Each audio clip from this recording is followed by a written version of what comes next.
I just really want to be old. All right, let's dive in. A really mysterious new music promo just dropped. And honestly, it's way more than just a teaser for a song. It's a puzzle. So today, we're gonna break it down piece by piece and figure out not just what it means, but what it tells us about where music videos are headed next. It all kicks off with this line from the song. Questioning, whispering loud. I mean, what a contradiction, right? And right off the bat, it sets this tone of internal conflict, like a quiet thought that's just getting too loud to ignore. This is our first real clue. So, what exactly are we looking at here?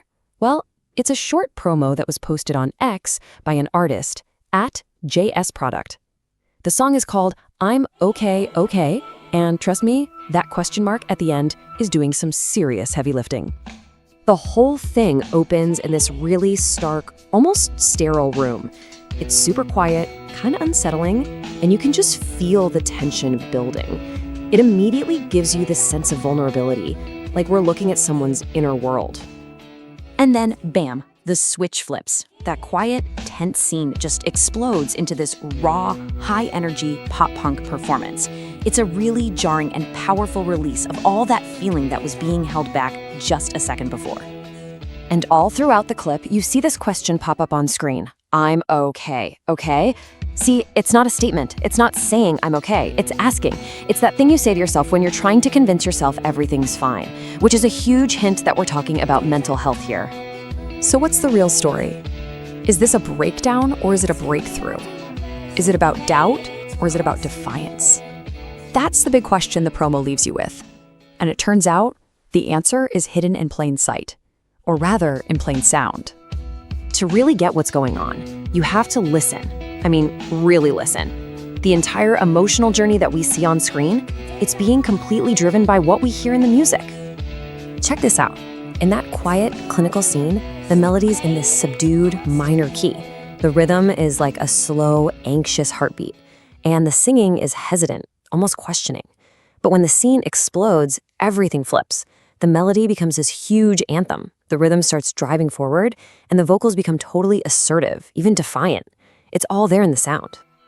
So you see, the music isn't just background noise here. It's the engine of the whole story. It's what takes us on this journey from that quiet internal doubt to this loud, powerful display of confidence.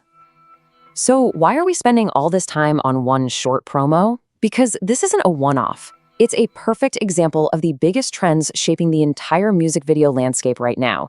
This is basically a page ripped right out of the 2025 music video playbook. And according to industry watchers, there are 7 key trends that are defining this new playbook. Now, this playbook covers a lot of ground, everything from AI to short-form content for social media. But this I'm OK OK promo is an absolute masterclass in 3 of the most powerful trends: that huge emphasis on raw emotion, the direct focus on mental health, and the use of these bold experimental styles. And here's the thing, these 3 ideas aren't really separate. They all feed into each other. They represent this fundamental shift in what we expect from artists today. And it all boils down to one word: honesty. And, you know, this isn't happening in a vacuum. We're seeing this everywhere. Think about artists like Tate McRae or Billie Eilish. They've built these massive followings by using their art to explore the real, complicated, and often messy sides of mental health. This promo is plugging right into that same cultural current. This really gets to the heart of what's changing. There's a quote from Grammy.com that just nails it. Artists are focusing on genuine emotional expression rather than chasing viral trends. It's less about making a quick hit and more about making a real connection. So, what's the big takeaway here? Why is this shift from pure spectacle to real substance so important? Well, it signals a fundamental change in what a music video is even for. I mean, if you think about it, the evolution makes perfect sense. We started with pure spectacle, big budgets, big hair, flashy visuals. Then we moved into an era of storytelling, where videos were like mini movies. And now we're in the age of connection. The main goal is to create a genuine bond, and often that happens through shared vulnerability. What this really means is that music videos are becoming one of the most important places where we have difficult conversations. Things like mental health, which used to be kept in the shadows, are now taking center stage. And it's all because artists are willing to be this open and this vulnerable. And that kind of leaves us with one last big question. As our art gets more honest, more raw, and more vulnerable, what does that ask of us as the audience? How does it change the way we listen, the way we watch, and maybe even the way we connect with the artists creating it all?